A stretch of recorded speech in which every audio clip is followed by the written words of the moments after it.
Hi, this is Dr. Scott Young, and today we have Joe Brown on with us. He's got a lot of interesting videos. We were just sharing a little bit about this, but a cool video that he's got, I'm going to have to check it out because I'm a big history buff, is this one about the Great Depression. What would it feel like to go right before the Great Depression? He's like, guess what? It's right now, So it's an interesting kind of concept with that too. So how you doing, man? Very good. Thank you for having me on. Yeah, I was talking to Mark Z. I talked to him a lot, and he said he had you on, in your early days, kind of when you were really kind of starting out with that too. So, Yeah. yeah, he's a good friend of mine. So he kind of mentioned Okay. you as well with that Great. too. That's kind of how I got turned on with that too. So, can you Gotcha. talk a little bit about your website? We have, uh, sorry, is it Heresy Financial? Is that right, or is Yeah, it no, that's actually good. I'm glad you asked because it's terrible naming. If anybody wants advice on naming a business, don't ask me. But the word heresy, it's an old religious Heresy? Right, word. Yeah, Heresy. yeah, Right, it means an opinion that's at odds with what is generally accepted. And so right. you think about like I would Galileo think it was labeled a Hershey. heretic by the church. Right, exactly. Yeah, it's again, terrible name, but Galileo was labeled a heretic Right, because he right. said the Earth, went around the sun and not the other way around. And obviously, that ended up being true. And so, the things that I talk about money, investing, in economics, and the way the financial system works are typically viewed as heresy by the mainstream financial Ah, I media, see where you're and going. pretty, at some point, most people will realize that they're actually true. What's funny is that years and years ago, I named my company Hearing Solution Centers, and it was right before we started, and I'm sitting in a meeting, and I didn't want anyone to know I was starting it up, and someone goes, I mean, she's teaching up front. She goes, I would call my company Hearing Solution, and I'm like, oh crap, you just like gave it away, like shut up, so, yeah. Anyway, Yeah, I suck at names too. Everyone has to help me write my, the names of my books. So because I couldn't yeah. name anything to save my life, So talk a little bit about some of the things that you do with Heresy Mhm. Financial.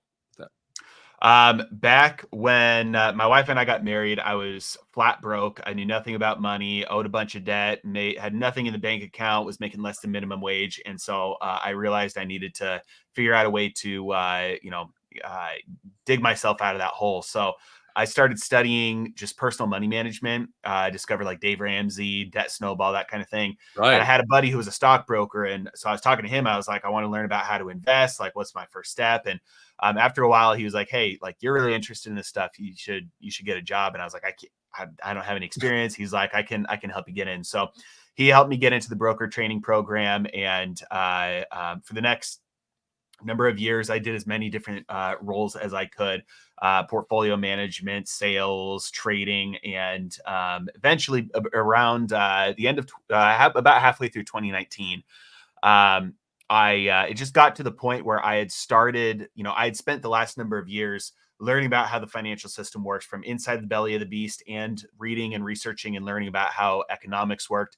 And it got to a point where I realized, the stuff that I was selling, I really didn't believe in anymore. Mm, Um, and so in 2019, that's when I quit my job as a stockbroker. I started Heresy Financial, and the goal was just to teach people about how the economy really works, how markets work, so that you can make more money for yourself investing and not have to pay exorbitant fees to professionals who just put you in an index fund that you could take, by yourself anyway. So sure. learning about how the economy works, about sound money, inflation, kind of the root causes of a lot of the problems that we face. And so that's what I've been doing ever since. And I've got my YouTube channel, Twitter, where I put out a bunch of free stuff, obviously, and then I've got my private membership group as well, where we go more in depth on training.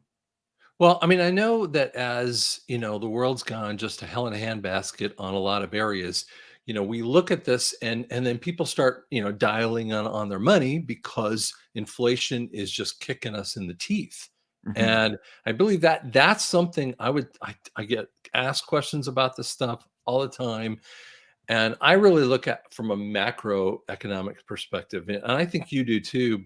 but you kind of dial in on a couple areas that I think that really might be helpful for people. So I would go over there, guys, check it out a little bit. I know he has his YouTube channel through there, so you can kind of find that as well. And I always recommend, guys, if you don't know who you're talking to, go to the channel, just like on mine, drscottyoung.com. Okay. Don't find anyone else because someone else is scamming you and scamming Joe. I'm sure that happens to him as well. Yeah. Go to his channel first, find out the social media sites, then go to them and follow from there. Because if you do it any other way, you got a scammer going on with that too. So just my thing out there too. So Yeah. what I want to do is I want to kind of play a little clip. This was a cool clip. I got a couple of them in here that about debt, and I would just love you kind of we watch it together. This is a short one, and then just kind of see what you feel about it. This was I don't know if this is how long ago it was. I think it was a few months ago or so. So we'll just kind of put it up on the I stage here. can't pay anything, you're not getting anything back. Sometimes that agreement looks like, hey, we're going to restructure this debt, so maybe it'll take me longer to pay you back, but you'll still get everything back. And then sometimes it's going to be somewhere in between. But what happens when you take a look at all the debt the entire world has accumulated and realize that for a number of factors, there is no way for that debt to ever get repaid? Does the can just keep on getting kicked down the road, as the saying goes? What happened? Oops, sorry. So what when you were when you were writing that kind of stuff, and we think about the debt that is happening in the world with with the financial crisis that are just frankly going crazy ever since 2020, and we see a lot of this debt kind of stuff. As a person who used to be in just massive amount of debt in the company, can you talk a little bit about what you feel like and what you see with the debt of the world? Yeah. Well, this is one of the things that I think is one of the root causes of a lot of issues, but it's woven into the fabric of the way the modern financial system actually works. So when we'll start off with a very basic example. When you put your money in the bank account, you get a deposit from your paycheck, money goes into your bank account. Let's say that, you get, your $2,000 into your bank. The bank doesn't just sit on that $2,000 and watch over it for you. If that's all they did, they would go out of business Right. without charging you fees, because they've got people on payroll, they've got buildings, they've got lights, they've got private jets. So they've got to pay for that somehow. And so what they're going to do is they're going to take, let's say, $1,900 of that or $1,800 of that, and they're going to go make a loan with that. And so they're going to loan it out to somebody who borrows with a credit card or an auto loan or a mortgage, or they're going to loan to the US government. And so they're going to make this loan. What happens to that money when they loan it out? Well, number one, it still shows up in your bank account. So it's still dollars that you own that you could go get at any time. But when they make that loan, those dollars are then being spent somewhere else. So they're being used to buy a house, which is going into somebody else's bank account. And now that is a deposit in somebody else's bank account that bank takes some of those dollars and loans those out again. And the reason why the system works is just, works until it doesn't, is because you might go get your dollars, but everybody at that bank doesn't go try and get all their dollars at the same exact moment. And Right. if they do, then we all saw what happened. Silicon Valley Bank collapse. It's called a run on the bank. Everybody tries to get their money. It's not actually there. It's been loaned out. So Right. this is rehypothecation, is the fractional reserve banking system. This is how fiat money works. It is loaned into existence. So Right. as these loans are made, the total dollar supply actually rises. When you trace that all the way back to the beginning, it means that dollars are debt. That's they're all just IOUs. It's an IOU on an IOU on an IOU. And this is the way that it works all the way around the world. So when you have a big pileup of debt, you also have a big increase in the money supply. That drives prices up. But at some point, if it's left alone without intervention, that process starts to unwind, because debt has to get paid back plus interest. So Right. at some point, somebody reverses that cycle and starts withdrawing money to pay off debt. When you pay off debt, that shrinks the money supply. So just as fast as it goes up, something will trigger it, it'll start to unwind, and the money supply and the debt collapses. That's like the Great Depression. If left unchecked, we'll have a deflationary death spiral. The issue is nobody in power wants that to happen. And so when that unwind starts, they just print the money to cover the gap. So that's what they did Right. at Silicon Valley Bank. They printed the money that would have disappeared so that it didn't disappear. And so that's the way the banking system, the financial system works. That's the center of it. That's the foundation of it. And a lot of the problems that we see are really not problems. They're just symptoms of that, which is the root cause. Right. So when we have that kind of stuff going on in our debt issue, I mean, I know that when I was, sitting at my company was sitting, we were probably about 550, in just gross revenue. I was $435,000 of debt. I was swimming. And then I stopped paying myself. I know you've been there too, and so some levels of that. And yet, what I remember doing, one of the things that I remember, one of the most dangerous things is that I took money out of my second mortgage to pay my first mortgage. And I feel like that's what we're doing right now is we keep like just moving things over. Obviously, robbing Peter to pay Paul is a unique statement that people use, but we don't realize when when the big boys or like the parents of the family are doing that, everyone's at risk below that. And Yeah, well, go ahead. yeah, go ahead. No, no, I that's didn't mean to fine. cut you off there. Nope. Okay.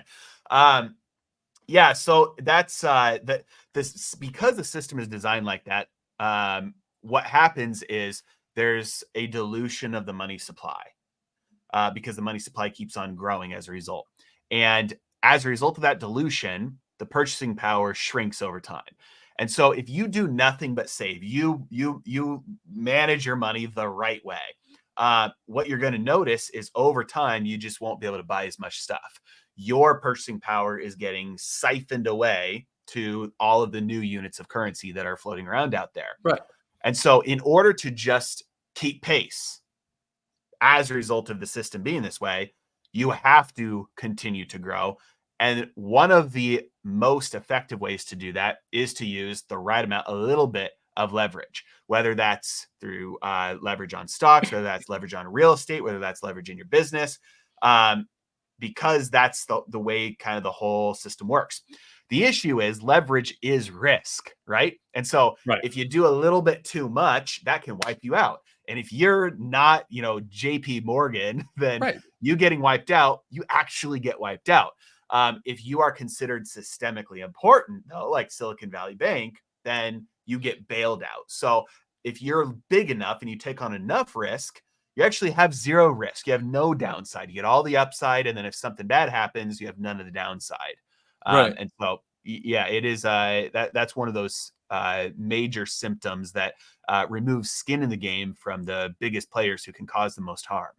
Well, and to bring up a video that talks a little bit about this, and then it will kind of spur you forward. Just something that we have as well Inside the from you. US banking system. And as you can see right now, it is sitting at right around $20 trillion. Now, $20 trillion is certainly Now remember, this is maybe a few months ago, so the numbers aren't exact. Realize that everything changes too. a lot of money. And as you can see, that is more than it was at prior to the money printing starting in 2020 when the money supply was only around 15 trillion. But even that was a lot higher than it always was before as the money supply just continues to grow and grow throughout history. But $20 trillion is actually not that big when you compare it against some other numbers. For instance, the current national debt, the number of dollars the United States government owes to lenders, is $33.6 trillion. That's right.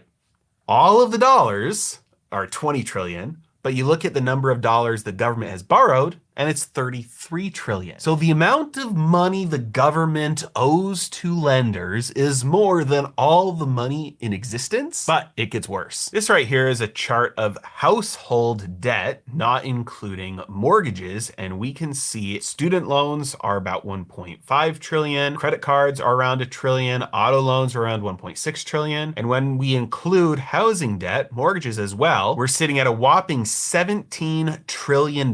So So the amount of money that the government owes back to its lenders is 33 trillion. Add on top of that the amount of money that households owe back to lenders, and you are now at 50 trillion combined. Yet the total number of dollars that there are is less than 21 trillion. And this does not even include corporate debt. But let's take it one step farther and look outside of the US, because So, in essence, what we're showing here is a real conglomerate of massive proportions. And I look at that and I go, I remember being in that. And the first thing that I did is like I shut off everyone's payroll other than, the one that I couldn't do without, my front desk person. And I shut off marketing and I shut off this and I shut off that. And so what I did is I reduced my expenditures. But when I look at the government, they're not reducing their expenditures at all. They're still like 1 or 2 trillion more than they even bring in. Mhm. And so, Yeah, when does that when do you like go, wait a second, I don't have anything more. right. Yeah. Well, it it comes down to the way that you can get money. So for the normal person and any large corporation, or any small corporation, any activity in the free market, if I want to gain purchasing power, I have to give you something you Right. want badly enough to voluntarily give me money for it, the money that I want for it. That's the only way. And by the way, if that exchange happens, the only reason you would do that is because you're better off. You would never trade $5 for $5 because then you're the same. That's just idiotic. But you would trade $5 for $6. But I wouldn't do that because I'm not going to go backwards. So the only time an exchange takes place in the free market is when both parties are better off. In and Out gives away their burgers for $5 because they want the $5 more than the burger. They're better off. Right. Right. I give up my $5 for a burger because I want the burger more than that $5. I'm better off. It's not that the burger's more valuable. Otherwise, I would buy 100 burgers. I only want the one burger though. And so it's just that burger that's more valuable than this $5 to me in the moment. And in that way, we're Right. both better off. For the government, it's not true. They have the power of the printing press indirectly through the Federal Reserve. Their ability to borrow dollars that are lent into existence allows them a third option that we don't have in order to deleverage through the printing press, through inflation. So when we over leverage and get ourselves into a position where we owe more than we have coming in, we have to make different choices. We have to sell more, we have to produce more than we consume. We have to take some of that production and defer it to deleveraging. So even though our production might go up, our consumption goes down, and we use that to deleverage. So that's a mixture of increasing income and austerity, saving, deleveraging. The government could do that. All we had to do was go back to 2018 Right. spending levels, and Right. the government would run a surplus. A Yeah. surplus. Like there's more money coming in from taxes than the government spent in 2018. So very, very easy to do. Would it be painful for some people? A little bit, sure. But it's not crazy. 2018, they were spending a ton of money. So Right. they could definitely do that. But because they don't want to go through that pain of austerity, of taking in more income than they are able to consume. They want to continue to consume more and more and more, to spend more and more and more. And so they just continue to do that because they know at the end of the day, when the road runs out, when they try and borrow and they're not able to, like happened in September of 2019, what happens is the Fed steps in and starts to print. And then they Right. get to still spend the same number of dollars, even if the purchasing power ends up being less over time. So you said you had I'm gonna put this out there because you put a book out, and I'm laughing my butt off when I bought the book. It was like How We End It Fed. Isn't that how you call it? What is that one? Yeah, Why We Need to End the Fed. Now flip open the book, you gotta show Well, this too. it's why we need the Fed, Why We and Need the Fed, it's excuse me, a right, Why We Need the Fed. comprehensive defense of the Federal Reserve, an indispensable guardian of economic stability. And No, so you can see here.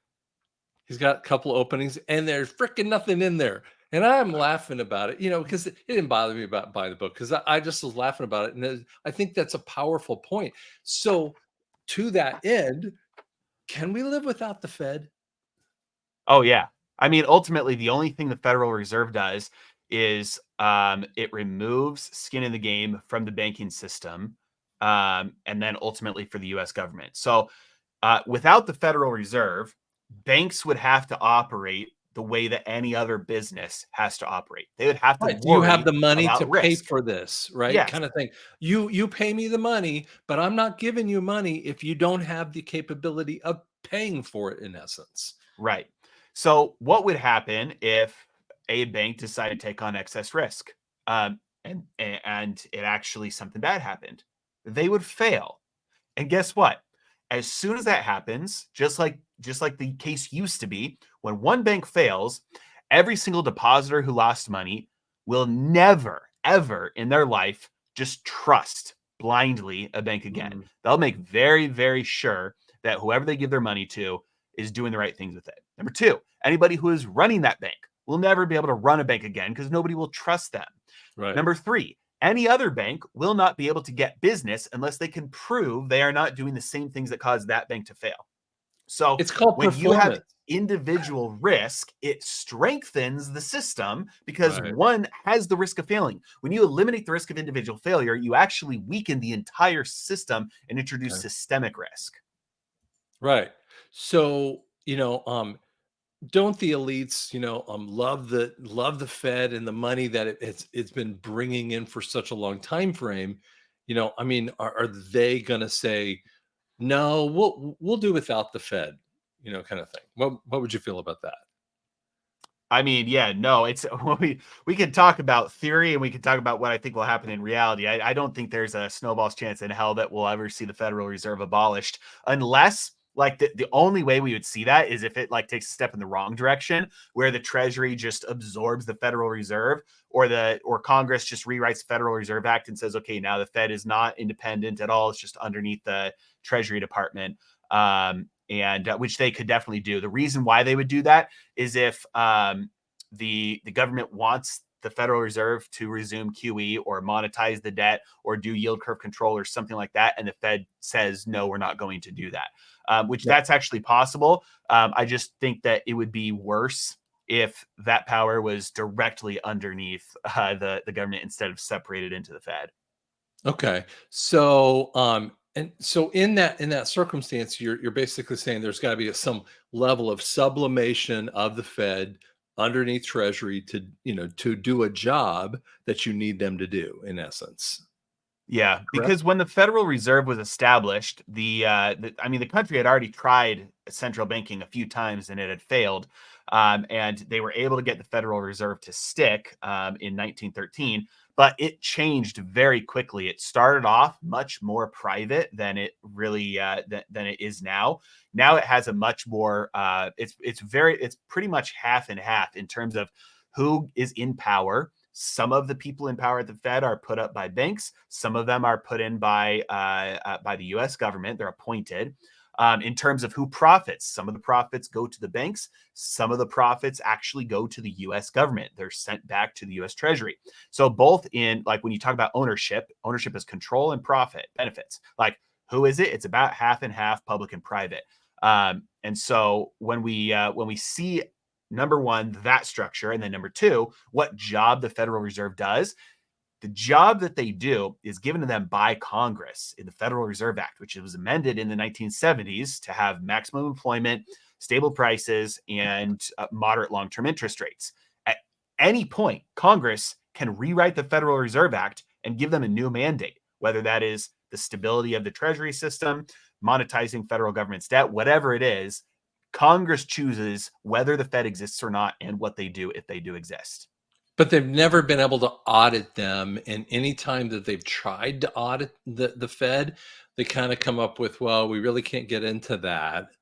So how would that really go over? Would that be more of a lead balloon kind of response, or Well, would it yeah, be I mean, the something? Fed is doing Congress's bidding right now, so they don't want to get into those waters. They don't want to stir the pot there. Like, there's no benefit to Congress right now. The only reason that that would change is if the Fed stands up and says, "No, we are shrinking our balance sheet.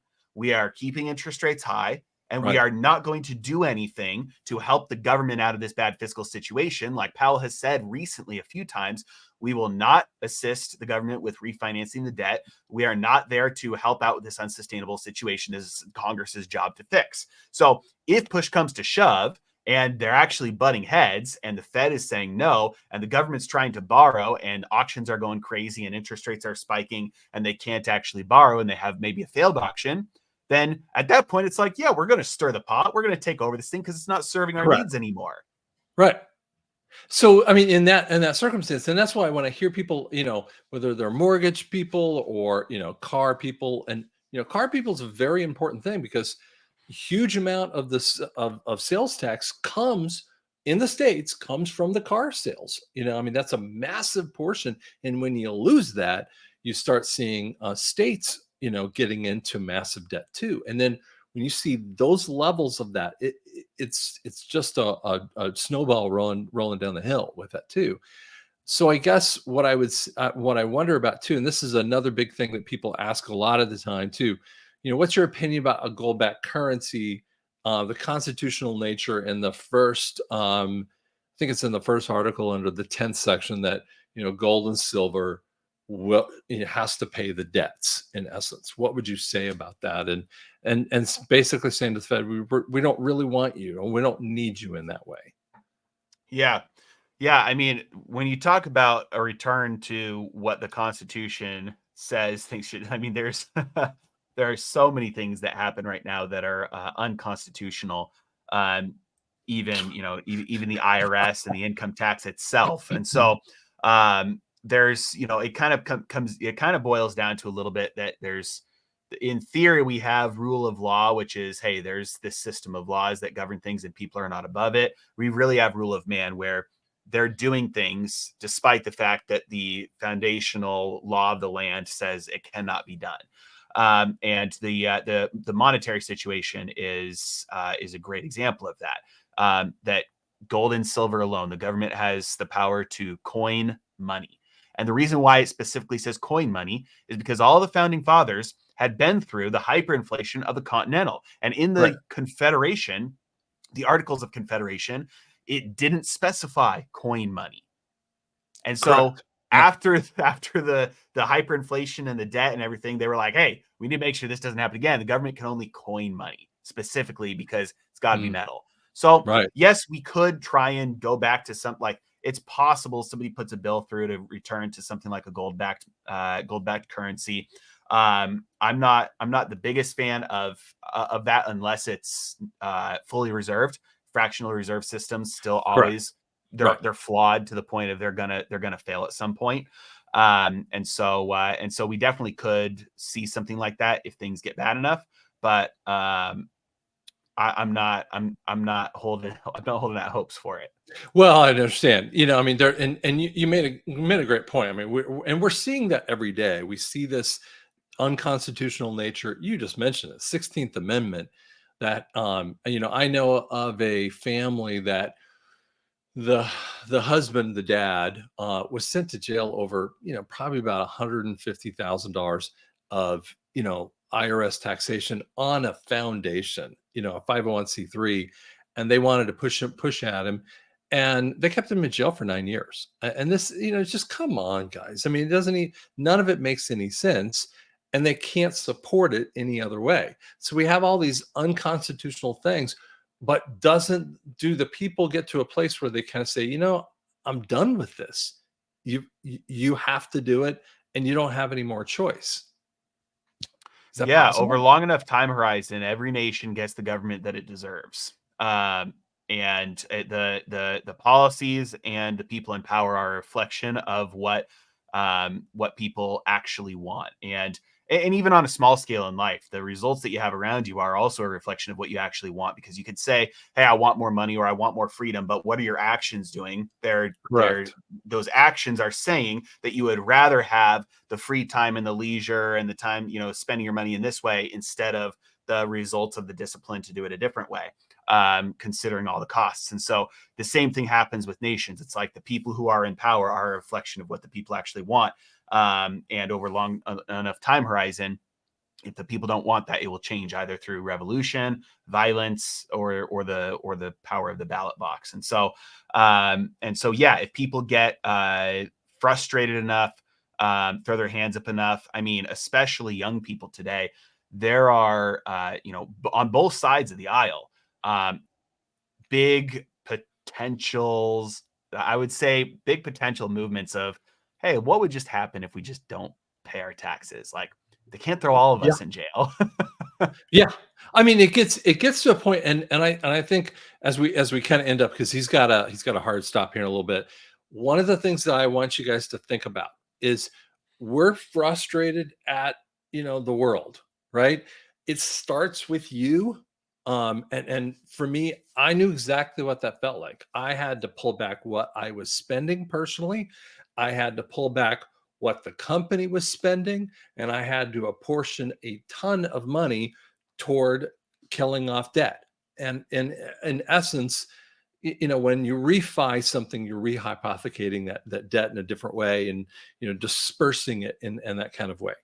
And I think that we need to be taking more advantage of what we have and making it. And I think that's where I would really like to see people spend some time on your website, come and talk to you and find out what they don't know, because I get these questions and I know you get them too, that they don't understand their money. They don't understand why it works the way it does, how they can actually make a difference in their life. And you want to just end with that kind of little statement, what you might say to them?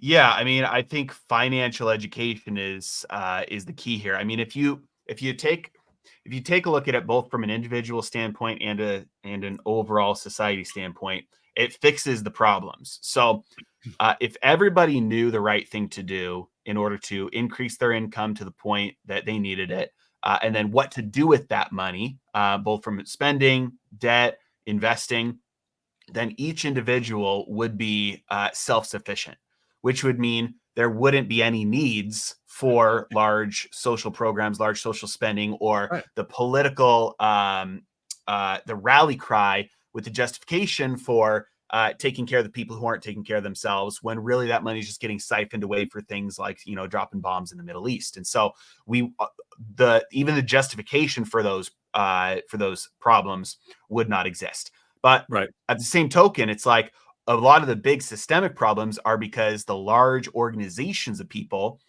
whether it's corporations or governments, are also doing things the incorrect way, managing money incorrectly, whether they know it or don't know it. And so financial education is like it's the key to solving a lot of these issues. Like, it's not, money doesn't solve every problem, but it solves every money problem. And most problems are just money problems in disguise.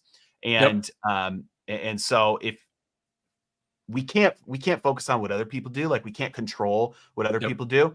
So I always like to say control the controllables, because if you want to change the world, you can't change other people. Like, you can change your own life and the lives of those around you. And the more resources you have and the more you grow your wealth, the more power you have to change the life for the better of more and more people around you. You expand that circle of responsibility.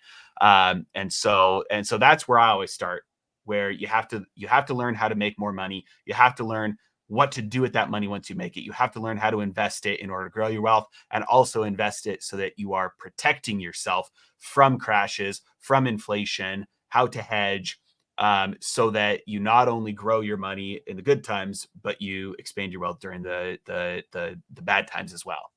Right. Well, that's awesome, dude. Hey, man, I want to pray. I want to pray for people, because I know you're a believer. I saw some of your cool stuff when you did like 10 different things that money issues in the Bible, which is really kind of Mhm. cool.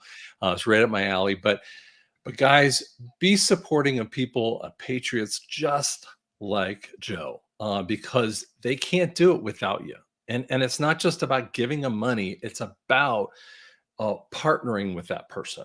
Okay, so Lord God, we just come over Joe, we come over the family, and we set him in front of you. And I just thank you, Lord God, that you grow him and you grow the people that are underneath them, so that they can all be successful, and they can all do this so they can find a way to minister to the people around them. We just thank you for that. In your name we pray.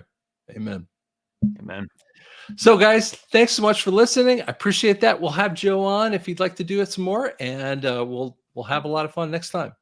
Thanks so Hey, much. thanks again.